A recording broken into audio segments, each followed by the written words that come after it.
Amen. Alors, que peut-on dire pour ce soir? Ce soir, je voudrais parler sur un petit sujet. Mon thème de ce soir, c'est Dieu et la colère. Vous savez, beaucoup de personnes parlent de la colère de Dieu, parlent des sentiments que Dieu peut ressentir quand il est en colère. Mais souvent, la colère de Dieu est très très mal comprise au niveau des enfants de Dieu. Des gens confondent la colère de l'homme et la colère de Dieu. Certains y voient une contradiction avec son amour, lorsque en réalité, elle révèle une dimension essentielle de sa sainteté et de sa justice. La colère de Dieu n'est pas comme celle des hommes, qui est une colère qui peut être avide, qui peut être intéressée, qui peut être orientée vers des émotions de conquête, de destruction, de méchanceté, etc., etc. Mais bien aimé, Dieu, dans la Bible, est identifié comme lent à la colère. On va s'expliquer. La Bible ne présente pas Dieu comme impulsif ou incontrôlable, mais au contraire, elle insiste sur sa patience, comme s'il prenait du temps pour être en colère. L'Éternel est compatissant et miséricordieux, lent à la colère et riche en bonté. Livre des Psaumes, chapitre 103, le verset 8. Comme je disais que c'est souvent prise à confusion, parce que quand on parle de lent à la colère, les gens pensent que la lenteur, le lent qui est mis dans l'expression de Psaume 103 est le lent pour parler du temps. Pas du tout. De la lenteur, de la manière dont il prend patience avant de s'énerver, de la manière dont il prend patience avant de prendre une réaction. Et souvent, vous blâmez l'Éternel de ça. Seigneur, pourquoi tu restes impassif? Pourquoi tu prends ton temps au lieu de réagir? Pourquoi tu n'agis pas tout simplement? Vous devez savoir que vous n'êtes pas le seul enfant de Dieu. Même celui qui vous oppresse est un enfant de Dieu, et même la créature de Dieu. Et Dieu veut toujours nous donner le temps de se repentir avant d'agir. Dieu veut toujours nous donner le temps de pouvoir prendre conscience avant qu'il ne soit trop tard. Abattre le châtiment n'est pas toujours un moment de plaisir, pas du tout. Vous savez, un jour, je prêchais sur ça. Je parlais de porter correction à ses enfants. Vous savez, autant que père et surtout autant que père, je porte souvent le mauvais rôle, le très très mauvais rôle dans l'éducation. Dans quoi? Quand l'enfant veut faire des bêtises, Nathan, papa arrive. Quand l'enfant veut faire quelque chose, winner, attends, papa va arriver, il va te taper. Ou encore, quand il faut le gronder ou le dire d'arrêter de faire quelque chose, c'est toujours au nom de papa. Papa passe pas seulement pour une autorité, mais aussi pour celui dont il inspire la peur à ses propres enfants. C'est le rôle que j'ai toujours détesté du tout. Mais je me suis battu ces temps-ci à éviter d'avoir cette apparence, mais c'est plus fort. C'est un système que Dieu a établi comme ça, pour réglementer l'éducation. Que quelque part, l'enfant doit avoir quelqu'un, ou un représentatif patriarcal, qui l'inspire beaucoup de respect. Et Dieu est ce type. Dieu est comme nous. Vous savez, un jour, j'ai vu mon fils faire quelque chose qui ne m'a pas plu. Et je ne pouvais pas laisser faire. Ce jour-là, je l'ai tapé copieusement. Mais après avoir levé la main sur lui, c'est moi qui suis allé pleurer dans la chambre. J'ai pleuré. Je n'étais pas content d'avoir fait ça du tout. Pas du tout. Ça n'a jamais été une partie de plaisir. Même seulement gronder sur eux n'a jamais été une partie de plaisir. Souvent quand je parle et que j'ai des mots même durs envers mes propres enfants, la journée ou même la soirée, j'ai du mal à dormir. Parce que je ne veux pas de ça. Moi, je veux l'harmonie. Je veux que mes enfants m'écoutent sans que j'ai à gronder, sans que j'ai à leur blesser. J'ai l'impression que l'acte que je pose va les blesser. Et c'est pareil pour l'Éternel. Il ne prend pas plaisir à te châtier. Il ne prend pas plaisir à châtier tes oppresseurs. Parce que nous sommes tous sa créature et ses enfants. Il a pris le temps de créer même celui qui te combat. Alors imagine un peu quand il faut le châtier et détruire sa propre création. ce n'est pas une partie de plaisir. Si j'ai pu ressentir cette douleur dans la correction de mes enfants, je me suis dit, l'Éternel doit beaucoup souffrir dans son cœur. Voilà pourquoi notre Dieu, lui, n'est pas impulsif. Il est lent, très lent à la colère. Car il veut donner à tous, justes ou non justes, le droit de se convertir, le temps de se repentir, avant que le courroux ne s'abatte. Vous devez savoir aussi que la colère de Dieu est une réaction au péché. Dieu ne se porte pas pour rien, car la colère divine est dirigée contre le mal, l'injustice et le péché. Elle est l'expression de la sainteté face à tout ce qui est lié à la négativité, à l'impureté de l'homme. La Bible dit dans Romains chapitre 1 verset 18, il dit « La colère de Dieu se révèle du ciel contre toute impiété », c'est-à-dire contre tout ce qui s'oppose à la prière. Dieu élève sa colère. Dieu ne peut pas tolérer le péché, non parce qu'il est dur, mais parce qu'il est saint. Et ça, c'est une chose que nous, on oublie souvent. Oh Seigneur, pourquoi n'as pas-tu eu compassion de ma situation? Mais tu as oublié que ton Dieu est un Dieu saint et que son peuple doit être saint. Et souvent, c'est ce choix délibéré à errer dans le péché qui nous emmène beaucoup à vivre et à manifester la colère de Dieu. La troisième des choses que tu dois savoir, c'est que la colère de Dieu est juste et non injuste. Dieu ne va pas s'emporter sur toi comme ça. Et souvent, on se lève, on a le toupette de dire « Mon Dieu, c'est injuste. Mon Dieu, tu as mal agi. Mon Dieu, tu as été trop dur. » Tandis que il n'y a pas plus juste que Dieu dans son amour. Il n'y a pas plus juste que Dieu dans sa grâce. Encore plus dans sa miséricorde.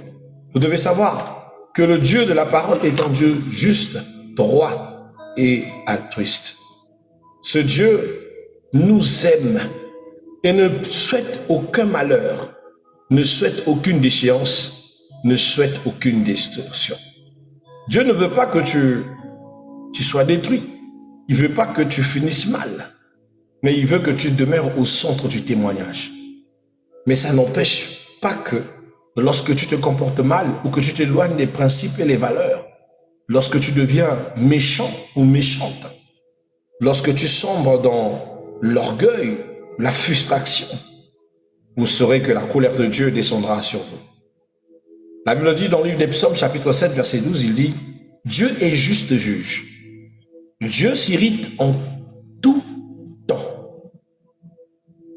Il est juste juge et il s'irrite en tout temps. » C'est-à-dire que chaque fois qu'il est face à une injustice, le cœur de Dieu s'effondre. Dieu n'aime pas l'injustice. Dieu n'aime pas aussi qu'on nous fasse du mal. La Bible dit si l'un ou quelqu'un est touché à l'un de ses petits, alors malheur s'abattra. Un jour, j'étais en train d'adorer Dieu. J'ai adoré le Seigneur. Je chantais. Après avoir fini de chanter, j'écoute la voix de l'Éternel qui me dit, je suis très fâché. Je dis, ah. Il dit, l'Éternel, qu'est-ce qui se passe? Il me dit, voici, il y a tellement de gens qui te font de l'injustice. Moi, il y a des gens qui me font de l'injustice. L'Éternel s'est mis à m'expliquer toutes ces personnes qui se rassemblaient en mon nom pour me faire du mal. Il me dit, écoute, je vais me lever, je frapperai un à un, et tu entendras le témoignage de ma colère. Moi, je n'étais même pas au courant de l'injustice que je subissais, de la haine que je subissais, de la méprise que je pouvais subir. Mais lui qui voit tout est venu m'annoncer qu'il est en train d'abattre son épée sur ceux qui me veulent du mal. Bien-aimé, l'amour de Dieu est grand. Voilà pourquoi je te dis, souvent tu stresses du nombre d'oppressions. Des fois, tu n'as pas besoin de stresser pour eux, mais juste de servir ton Dieu. Et de laisser le Dieu que tu sers faire ton palabre quand même toi, tu n'es pas là. Parce que tu ne peux pas être partout. Tu ne peux même pas répondre à l'appel de tous lorsque tu es injurié, injustement menacé, injustement méprisé, injustement. Tu ne peux pas être partout. Mais ton Dieu sait. Et quand une injustice surgit, ton Dieu se lève pour ramener la justice. C'est comme ça que l'Éternel est. Il n'est pas injuste. Cela signifie que Dieu ne se trompe jamais dans ses jugements. Sa colère est parfaite, alignée avec la vérité. La quatrième des choses que vous devez savoir, c'est que la colère de Dieu a un but, comme tous les buts de chaque parent qui sont fâchés. Un parent qui se fâche contre son enfant ne se fâche pas par plaisir. Le but est de transmettre un message à son enfant que celui-ci ne doit plus reprendre sur le mauvais chemin ou sur le mal qu'il a accompli. Bien-aimé, le but de la colère de Dieu est toujours centré sur la repentance. Car Dieu ne se met pas en colère pour détruire sans raison, mais pour corriger, avertir et emmener l'homme à lui. J'aime toujours prendre le paradoxe de l'histoire de Jonas. Jonas a désobéi à Dieu. Jonas a refusé d'aller à Ninive, paye son billet pour aller à Tarsis. La colère de Dieu s'abat sur le bateau. Mais au lieu que la colère de Dieu ne frappe que lui, même le bateau et tout ce qui est dans le bateau ont subi la colère de Dieu. Quand même Jonas est jeté dans l'eau et que Dieu envoie le poisson avaler Jonas, Jonas a vu le poisson comme un châtiment. Mais Dieu a vu le poisson comme un moyen de transport.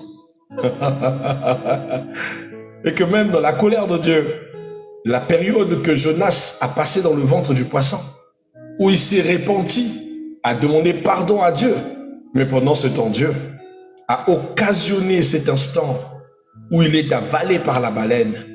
Pendant ce temps, le poisson s'oriente vers les rivages de Ninive et rejeté là-bas. La colère de Dieu a toujours un sens. Souvent, Dieu peut élever sa voix juste pour que tu te répandes, pour que tu reviennes aux bons sentiments, pour que tu arrêtes le mal que tu fais. Voilà pourquoi la Bible dit ceci dans 2 Chroniques, chapitre 7, le verset 13. Il dit, si mon peuple, sur qui est invoqué mon nom, s'humilie, prie, cherche ma face, abandonne les mauvaises voies. C'est Dieu qui parle à Salomon. Si ce peuple s'humilie, prie, cherche ma face, abandonne les mauvaises voies, j'ouvrirai le ciel. Si, le conditionnel, lorsque nous disposons notre cœur à refuser le mal, à se repentir pendant que nous sentons que certaines choses sont bousculées dans notre vie. Voilà pourquoi j'aime toujours dire aux bien-aimés, le blocage financier ou quelconque blocage dans la vie n'est jamais le fruit d'un hasard. Ce n'est pas le fruit de Dieu qui veut te bloquer tout court. Aucun blocage ne peut arriver à la vie d'un enfant de Dieu s'il n'y a pas un mal orchestré. C'est-à-dire qu'un mal que vous avez commis. Quand vous voyez que quelque chose a du mal à avancer dans votre vie, revoyez votre conduite. Recherchez vite le socle de la repentance, parce que c'est le socle de la repentance qui va te reconnecter avec la volonté de Dieu. Amen, je ne sais pas si quelqu'un m'entend. Le socle de la repentance peut te reconnecter à la volonté de Dieu. Bien, moi j'ai connu des personnes qui ont été mariées, mais qui, à cause des situations du mariage, ont décidé de briser le mariage. Ce n'est même pas parce qu'il n'y avait pas l'amour, ce n'est même pas parce qu'il y avait ceci, juste des petites circonstances du mariage. Le frère ou la sœur a brisé le mariage et allé continuer sa vie. Mais là où elle est allée continuer sa vie, des malheurs se sont passés. Des signes malheureux se sont accomplis. Ou si elle avait conscience, elle pouvait dire, je m'arrête là, je ne continue plus. Afin de sauver sa vie. Parce que beaucoup de personnes ne comprennent pas souvent le langage de Dieu. Tu étais dans un endroit où tu étais sous la bénédiction, même s'il y avait beaucoup de combats. Tu le quittes toi-même sans demander à Dieu. Et depuis que tu as quitté cet endroit, au lieu d'emmener la bénédiction où tu es parti, tu allais rencontrer des épreuves terribles, des accidents, des impacts terribles, voire même des opérations chirurgicales. Après, tu te dis, pourquoi cela m'est arrivé? Il est arrivé que Dieu t'a averti plusieurs fois, et jusqu'à ce que tu aies ouvert les portes à ta propre sentence. Le mariage n'est pas une chose que vous devez prendre à la légère, pour briser le mariage à la légère. Il faut des raisons fondamentristes, on avait déjà parlé de ça. Sinon, ça entraîne avec vous une forme de malédiction. Au lieu d'avoir la paix là où vous êtes parti, vous viviez comme si vous étiez obsolète. Toujours retenu dans ton passé. C'est là où tu vas comprendre que le mal et le vice qui ramènent le blocage dans ta vie, c'est le passé que tu avais décidé d'arrêter, que tu avais décidé de boycotter. Et souvent, on ne prend pas conscience. Pas du tout. Bref, pour continuer, la colère de Dieu ne se manifeste jamais en vain. Son but, c'est d'attirer la repentance. Dieu s'est emporté contre Jonas et Dieu a ramené Jonas dans les bons sentiments. Vous devez savoir que Jésus-Christ est la révélation de la face de l'amour, mais aussi de la colère. Parce que Jésus aussi a su s'emporter. Quand il est arrivé, il a vu qu'on a rendu le temple de Jérusalem un lieu de vente, un lieu où les gens faisaient du commerce. Jésus s'est emporté aussi par la colère. La plus grande révélation du cœur de Dieu se trouve en Jésus-Christ sur la croix. La colère de Dieu contre le péché a été portée par Jésus lui-même, dit la Bible. Dans Ésaïe chapitre 53, la Bible dit « Il a été blessé pour nos péchés ». Cela signifie que Dieu n'a pas ignoré le péché, mais il a choisi de payer lui-même le prix par l'amour. Et vous devez savoir aussi que la colère de Dieu n'annule pas son amour. C'est un peu comme quand vous êtes en colère avec votre enfant. Est-ce que c'est pour autant que vous le détestez? Pas du tout. Moi, je m'en souviens du nombre de fois où c'est ma propre mère qui me dit « Tu ne manges pas aujourd'hui, tu ne vas pas manger. Je te dis que tu ne vas pas manger. » Arrivé au milieu de la nuit, c'est elle qui me réveille et me dit « J'ai mangé. » C'est plus fort que nous, hein. On aime nos enfants. Mais il y avait aussi des journées où je l'ai vu me laisser affamer parce que je m'étais vraiment mal comporté. Jusqu'au lendemain. Mais ce qui était étonnant, c'est qu'elle sortait toute la nuit pour venir me voir, pour voir comment est-ce que je dormais sans avoir mangé. Elle avait mal du fait que je n'ai pas mangé. Et le matin, c'est elle la toute première à aller réchauffer cette nourriture pour que je mange. C'est ça le cœur de Dieu. Dieu peut être en colère, mais cette colère n'efface pas l'amour qu'il a pour nous. Il est essentiel de comprendre que Dieu est à la fois amour et juste. Sa colère ne s'oppose pas à son amour. Elle est une expression. Dieu est un Dieu qui ne se met pas en colère pour le plaisir, mais qui ne supporte pas le mal. Mais ça ne change pas que même si le mal est grand, même si sa colère s'impose, que Dieu nous aime. Alors quelle attitude devrons-nous avoir face à la colère de Dieu? Ou face à Dieu tout simplement? Nous devons avoir l'attitude d'un enfant envers son Père. C'est-à-dire nous devons apprendre à craindre Dieu avec respect. Comme le dit Proverbe chapitre 1 verset 7. Nous devons éviter de blesser le cœur de Dieu. Donc éviter le péché. On doit apprendre à se repentir sincèrement. Tomber, ça arrivera. Ça arrivera toujours que vous soyez face à commettre une erreur, ou deux, ou trois. Mais le problème, ce n'est pas que vous ayez commis cette erreur, mais que vous soyez resté sur cette erreur. Donc quand vous savez que vous avez fait quelque chose, repentez-vous. Recherchez une repentance sincère. Et aussi apprenez ou apprendre à maîtriser sa propre colère. Jacques 1, verset 19 dit que tout homme soit prompt à écouter, lent à parler, lent à se mettre en colère, comme l'Éternel lui aussi est patient avant de se fâcher. Voilà pourquoi un enfant de Dieu, un chrétien, n'est pas ce genre de personne qui passe par des éperduements, qui perd facilement le contrôle pour se mettre à se fâcher bêtement. C'est quelqu'un qui prend tout son temps d'écouter, de comprendre, d'assimiler pour mieux réagir. La colère de Dieu n'est pas une faiblesse, mais une perfection. Elle montre qu'il est un Dieu saint, juste et engagé, contre le mal. Mais au-dessus de tout, son amour triomphera toujours, car il offre toujours une porte de grâce à ceux qui reviennent à lui. Alors, si tu veux te réconcilier avec Dieu et que tu sens que tu es en train de vivre un temps où la colère de Dieu est forcément sur toi, parce que tu n'as pas pu prendre soin de ce qui était précieux, alors il faut que tu arranges.